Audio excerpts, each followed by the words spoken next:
What's good, everyone? Welcome back to this brand new series I'll be doing where I do a quick rundown of all of the games that I've been playing and doing a couple of quick fire reviews for you. So, by all means, welcome to Games I've Been Playing Volume 1, aka GIP. Yeah, we're still working on it. I got the idea from Sunburned Albino, so shouts out to him. He's an incredible content creator, but the difference here that we're going to be doing that isn't like his sort of iteration of this show is that I'll only be talking about games I've completed and rolled credits on, as well as have a couple of small thoughts on games I've kind of dabbled in and didn't really finish and just dropped off on. This way I can give you guys a more concise form of thoughts I've had for each game I've played. Some might be short, some might be long, some I might not even bother talking about. So yeah, first I'll talk about the games I kind of played, dropped in, or even just got bored or too busy and moved on to something else. So without further ado, let's get into it. It's been a while since I've played a puzzle game that's given me the same amount of wonder that Portal 2 gave me all those years ago. Manifold Garden is a cool puzzle game, and the only reason I didn't finish it is because I'm too old now and I have a big dumb brain. I got about halfway through and I had my fill what the game is, so I just felt satisfied with what I played. If you like Portal or puzzle games, this one is a great one and I highly recommend it.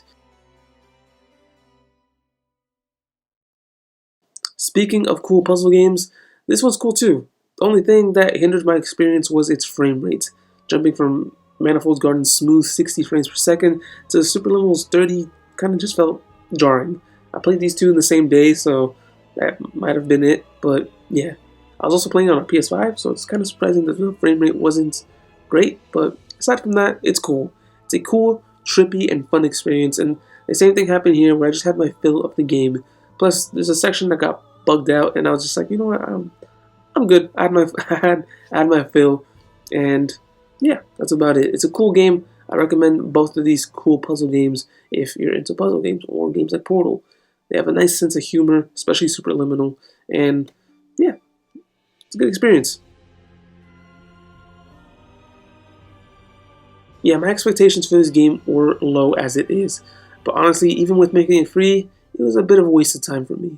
I only really played it when it launched. I played like 2 sessions that day, and I played about 2 to 3 games per session, and I got bored quickly during those sessions.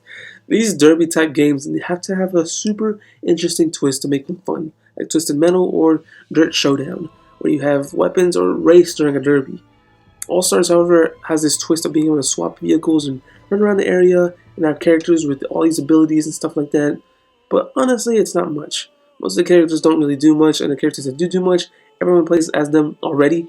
And honestly, there's not much to say on the game. It gets really boring after a couple sessions, unfortunately.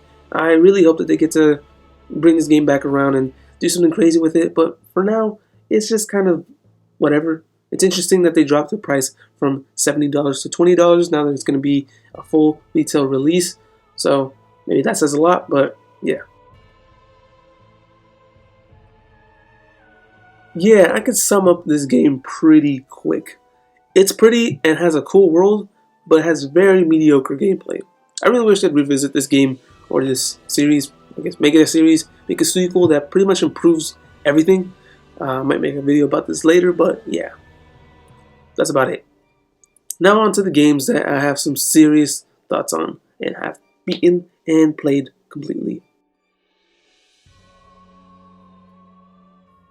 So Far Cry 5 was a game I got around to mid last year. It was kind of my quarantine game, and I enjoyed it for the most part, especially since I played New Dawn that same year, and it still very much felt like a very different experience, like I mentioned in my video that I did on New Dawn.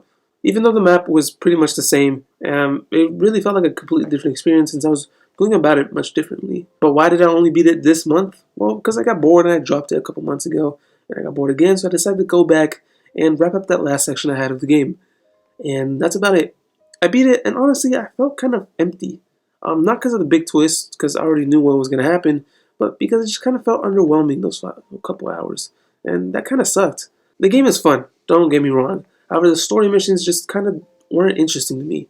I was much more interested in exploring and doing the outpost and doing all these little side missions that are with crazy ass characters. But Story missions just kind of didn't feel interesting. All the characters were kind of forgettable. Whatever I'm fighting for, I just did not have the urge to care.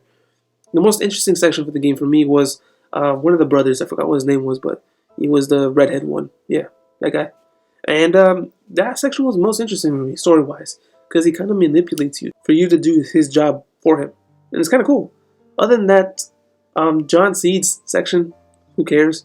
It's kind of more of a tutorial section. And Faith Seed, I did not really care at all. I don't know if it's because I revisited that area after I left the game for so long, but yeah, did not really care. Honestly, most of the time in the story, you're going through bunkers and just shooting shit, and it just got boring after a while. I ended up skipping a ton of cutscenes because I did not care about any of the characters. But yeah, this mission was cool though. Destroying this big-ass statue and kind of fighting through it and inside of it was a really cool idea and a really cool set piece. And yeah, I really hope we get to get more of this stuff in Far Cry 6, which I'm pretty excited for. I don't know why, but I had the urge to go back to the Wolfenstein games this month. And man, was I not disappointed. I played them all in chronological order because it makes sense story-wise. Old Blood does such an incredible job of introducing you to this crazy world of Nazis, robot dogs, and, spoilers, fucking zombies. I love how crazy the series gets, and in general is. And if you're about checking the series out, definitely try Old Blood because it's kind of a nice short little adventure that, in many cases, reminded me of the fun I had with the Half-Life games, with a dash of Indiana Jones, which makes me even more excited for the Indiana Jones game that Machine Games is working on now. The fighting, puzzling, and exploring loop is great. Combat is fun, and the environments are incredible, and I cannot recommend this game enough, let alone the series, until we get to Blood. Don't play that one. Alright, so this game fucks. There's not much more I could say. I love this game with a passion. It was one that I've been most excited to play ever since I started replaying the Ratchet & Clank series in October. But this game, this game specifically is special. Call it edgy or repetitive or whatever, I do not care. This game has to be one of my favorites in the series just for being dumb fun. And the goddamn music, man.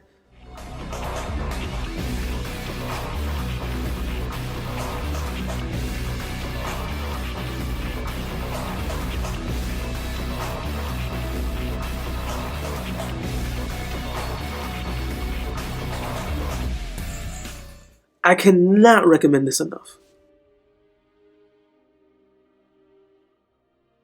After taking a short break from Wolfenstein, I came back with this nasty motherfucker right here. Like I said, these games are incredible and I cannot say better things about them. They're fun, dumb, and they're just crazy games where all you need to do is kill zombies. And come on, what's better than that? Levels are so impressively designed and there's almost never any downtime in the story. It was always hit after hit after hit, and it's such an incredible series that leads into... When I say Machine Games' catalog is stacked, I mean it's stacked. Yes, it's a bit harder and a bit more unfair because half the game, you're old and you're dying and you're in a wheelchair, but whatever. Yes, the Oberkommando stuff is dumb and doesn't even matter and the reward isn't even worth it, but whatever. And yes, the story does not make any sense, but that's the fucking point, man. This entire game can be summed up to what the fuck is going on. And for me, that's a good thing, because for the most part, I enjoyed my time with this installment. The level design did take a hit in some levels, and are just stupidly designed in the DLC. And don't even get me started in the DLC. I thought I was going to get into some really cool stuff in here. Nope. It's one of the laziest forms of content I've ever seen in a game. And unfortunately, this is where Machine Games' quality decides to dip, because this leads into Youngblood. But yeah, just play the main story. Don't bother with DLC. Just have some fun, have some laughs, have some jaws dropped, and just shoot some Nazis. It's so much fun. Fucking play it, man. What a fucking game, man. Never in my life did I think I was going to beat a Souls-like game. But man, did this game get me hooked. I've dipped my toes into Bloodborne, Dark Souls 3, and even Sekiro. But while for the most part I did have a good time with them, I was never hooked or determined to get to the end. I'd have my fill with each game and just walk away. Demon's Souls, however, was a different beast altogether. I was hooked hard on this game. Even after taking a month-long break and coming back to play it on stream, it felt like I never even left. Everything just felt so natural and satisfying. Conquering a boss was unlike any other feeling I had before playing this game. This year is the year I want to play every Soulsborne game, and in the next video I will be talking about how I beat Dark Souls 3. I won't be touching Dark Souls 1 or 2 just because they've aged not too well, but I just completed Dark Souls 3 and I'll be talking about that in the next Geep video. And yeah, and next up is going to be Bloodborne and Sekiro, and hopefully it'll lead into Elden Ring, but god damn it, is this game incredible. I highly recommend Demon's Souls to anybody that wants to get into the series. It's not that bad. It's pretty good jumping on point if you have a PlayStation 5, and it's just an incredible remake by Bluepoint. Bluepoint has been killing it lately with their remakes, and all I ask Bluepoint to do is please make that fucking Metal Gear Solid remake. That would be cool. Thank you. I do not want to go back to the PlayStation 1. Please. I really want to get into the series. Ratchet & Clank is one of my favorite series of all time. It's what got me into gaming, and Going Commando was the first game I ever owned. That wasn't on one of those bootleg emulators. Funnily enough, this was the only Ratchet & Clank game I never played. Playing it now, it's good. It's just straight up old-fashioned Ratchet & Clank fun. Yeah, the story is what it is, and I'd rather forget it, but it's a great fun space adventure with silly characters, cool guns, and don't forget to turn off 6-axis controls, because those really suck. Other than that, the game's fun. It's pretty good. It's a B-tier game. It's fun. It's fun. How many times am I going to say fun? It's fun. Just play it. So this is an interesting one. I tried getting into this game about 3 times before I finally got hooked into it. And I don't mean hooked like, holy shit, I love this. I mean hooked like, well, yeah, this game's not bad. Those first 10 hours do such a bad job of trying to hook the player to play the game, and that sounds really bad. Most people do not want to spend 10 hours to finally get into the game, you know. After so many attempts, it finally got me into a comfortable loop of getting jobs, doing bounties, exploring places, getting supplies, riding around the open world, and yeah, at that point, I had some fun. It was a good podcast game where I just play that, chill, listen to a podcast, and not worry about anything. The story is fine for the most part. I only really got invested into the story during the second arc of the story. Yep, you heard that right. The second arc. This game is beefy. It took me around 30 to 35 hours to beat the game and to do most of the stuff in the game. But by the second half, having all the upgrades and skills, the game becomes really fun. And I kind of hate saying that because I know it sounds kind of shitty to have, like, oh yeah, it'll get good by the second half. And that's almost 20 hours in. But yeah, for the most part, it's a good game. Just give it a chance. Just chill. Don't take it too serious. It's just fun to just listen to a podcast and chill, kill some zombies, and yeah, it's a good game to vibe to. Okay, so this one barely counts. I just added it in just because I guess I had to. I got bored. I pressed the surprise me button on the Xbox and I played this for an hour and I beat it, I guess. It's a fun arcade racer, but yeah, not much else to say. It's on Game Pass if that interests you. I literally beat this game. I'm waiting for some friends to hop on, and yeah, it'll take you about an hour to do all of the Grand Prix, and that's about it. So this game was alright for me for the most part. I did play the original like a year ago, and I was pretty excited when they announced the remake. So yeah, it's an incredible example of remaking a game. However, the game itself was just fine for me. It's fun for the most part, but some sections do become tedious. And the combat and destroying shit loop just wasn't as fun as it seems, and the game makes it to be. The story is enjoyable. The writing is a definite highlight if you're looking for a dumb fun game with dumbass writing and jokes. And yeah, it's a good fun game. Nothing to take too serious. For the most part, the gameplay was just alright for me. I did tolerate it. I did like it. I did play through the whole thing, but that's about it. For some reason at the start of this year, it had me itching to go back and replay a bunch of series, as you could tell. And Assassin's Creed had to be one of them. And man, did I love every moment of this game. I grew up playing this game. This is probably the 5th time I completed the story and 100%ed it. And goddamn, does this game never get old. Well, yes, the visuals have not aged good at all. The combat is stale and the parkour can be janky, but just like our boy Ezio here, this game has a sort of charm and nostalgia to it that just kept me hooked the whole time.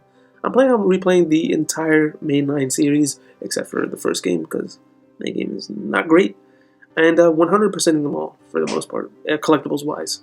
It's a big task, but Assassin's Creed has always been one of my favorite series, for better or for worse. And I haven't even talked about the soundtrack, bro.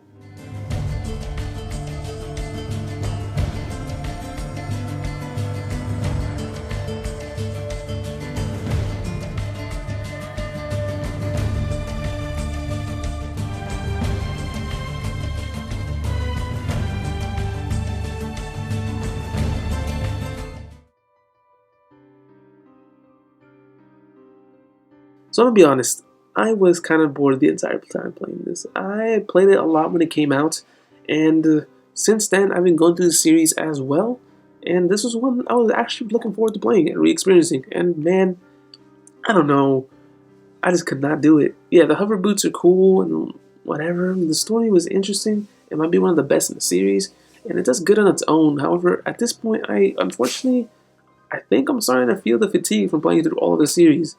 And if I come down as negative, I apologize. I really do love the series. This game is not bad. I'm just kind of tired of playing through all the Ratchet & Clank games. It's kind of weird because I did not have any of these feelings with Tools of Destruction, but it just completely crashed with me in this game. So yeah, gameplay is like it's always been. It's great. It has the weapons. However, this time they weren't as interesting as past games. I definitely thought that this was going to be the better future game, but honestly, I enjoyed Tools of Destruction way more. I don't know, something about it, just this game just did not feel fulfilling. The Clank puzzles were a good change, but however, they felt like bad pace breakers. The space stuff was good, but boring at the same time. It's hard to describe. The standard gameplay is good, but it suffers from not as many impressive weapons, and I really wish I could kind of go back, replay it in a different light, and I'll be as tired with the series. I'll probably revisit it again right before Rift Apart comes out, but as of right now, I recommend it if you want to get into the series. It's a great game. It has a great story, great gameplay like always, but for me, I'm just kind of tired of the series at this point. Alright, so this one I technically haven't beaten, but I kind of have. I played through about half of the story, or a majority of the story. I did all of the side stuff. I got all of the collectibles. And I don't know, man. I got to a point where I was like, yeah, this is fine. I do plan on coming back to it when the DLC comes out and I do a couple of more updates on it and have it a complete package then. But for right now, it's a very alright game. It's very mediocre. Just like every other series I've talked about, I have been replaying the Watch Dogs games to lead up to this game. And honestly, this might be the worst one as of right now.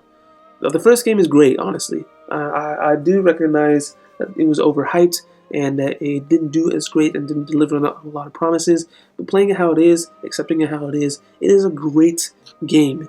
And I do love it. I do like it. It's fine. And I love Watch Dogs 2 even more. However, this game, playing about 15 hours of it, it just feels fine. It's so incredibly unremarkable, unfortunately, and the whole anybody can be a protagonist is a neat idea. However, story-wise, it just doesn't work. And I mainly got most of the characters for buffs and bonuses, and only really used like 3 characters out of the 20 I had. It's hard for me to recommend this game. However, hopefully by the time that all the DLC comes out and updates and content is added, I'll feel a little different. But for now, wait for a sale. It's probably on sale. It's always on sale. So buy it when it's like 30 bucks, 20 maybe. But yeah, it's very okay. So I know I was going to play through all of the games in order, but I was already in the middle of this one when I started playing it a few months ago. So I decided to just go back and wrap this one up. And man, this is a good one. I honestly prefer this one over Black Flag. That might change when I do get to Black Flag. I was never really into pirates at all. I kind of don't like pirates. They're not my thing. And the whole assassin thing was starting to get old at the time this was being released. The story in this one has to be the best in the series. However, it's way too short. I felt like if this story had its own full game, it may have been its best in the Assassin's Creed material in the series. Also, for most of the game, I felt like more of a mercenary than a Templar, taking over settlements and forts, investing in buildings and businesses, and building up my own fleet, sending them out on missions. Yeah, this is all in Black Flag, but this one had more of a gangster feel to it, and I loved it. Plus, almost all of Shay's outfits are fire. I highly recommend this one if you aren't too into the pirate side of the series, but don't mind some of the naval combat. Sounds weird, but makes sense. Now this one is neat. Yeah, that's about it.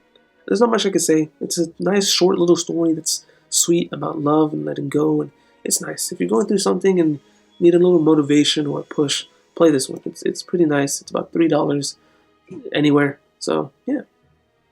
And that's about it. Let me know about all the games that I played, I guess. Let me know what you've been playing. Thank you so much for watching all the way to the end. This is, if you like this form of short reviews all at once, let me know what you liked and what you didn't like so I can make it better. Again, thank you so much for watching. I love you all. Stay safe out there, and I will see you next time.